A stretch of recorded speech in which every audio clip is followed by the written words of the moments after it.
Wika, isa sa may pinakamahalagang ginagampanan sa ating araw-araw na pamumuhay. Ang wika ang nagbibigay ng informasyon upang maipahayag ang ating saloobin, kaisipan, damdamin at relasyon lalo na sa kapaligiran at sa ating pamumuhay.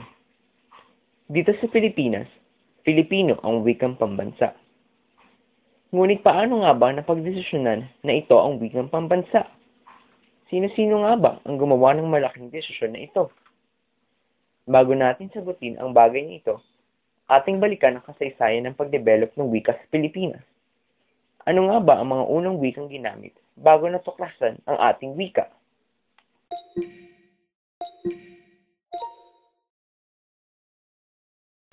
Ang alibata ay nanggaling sa salitang Arabong alif at bet.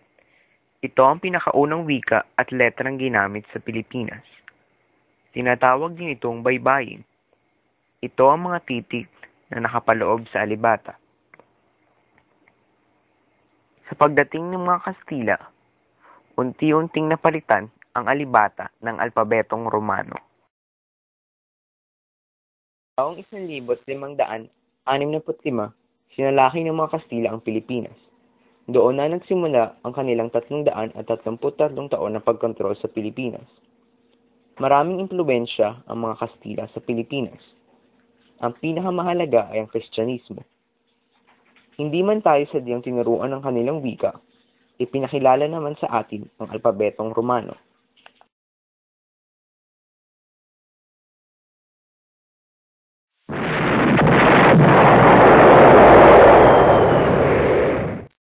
Buwan ng Abril taong 1878,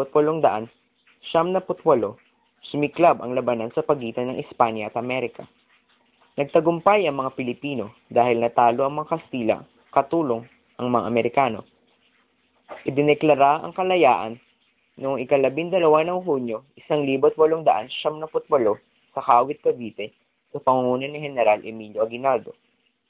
Lingid sa kaalaman ng mga Pilipino, nagkaroon ng kasunduan ang Kastila at Amerikano na ipagbili ang Pilipinas sa halagang 20 milyong dolyar na tinatawag na Treaty of Paris noong 10 ng Disyembre taong 1878.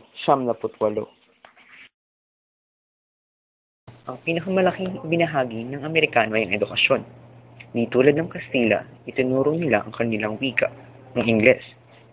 Noong 12 ng Agosto taong 1901, dumating ang mga pharmacists upang magturo ng edukasyon, na kung saan Ingles ang kanilang ginamit. Binigyan ng kalayaan ng Amerikano ang mga Pilipino at hinayaan itong magkaroon ng sariling gobyerno. Ang Saligang Batas taong 1935 ay ang naging unang hakbang sa pagkakaroon ng wikang pambansa. Nakasaad sa Saligang Batas taong 1935, 13 artikulo, 3 seksyon na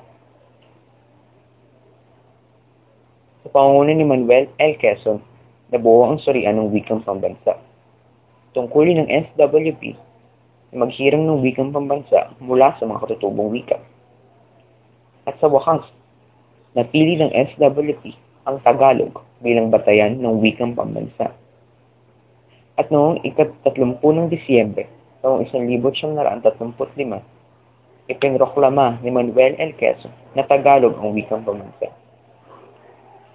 At noong taong 1940, itinuro sa mga pampubliko at pribadong paaralan ang wikang pambansa.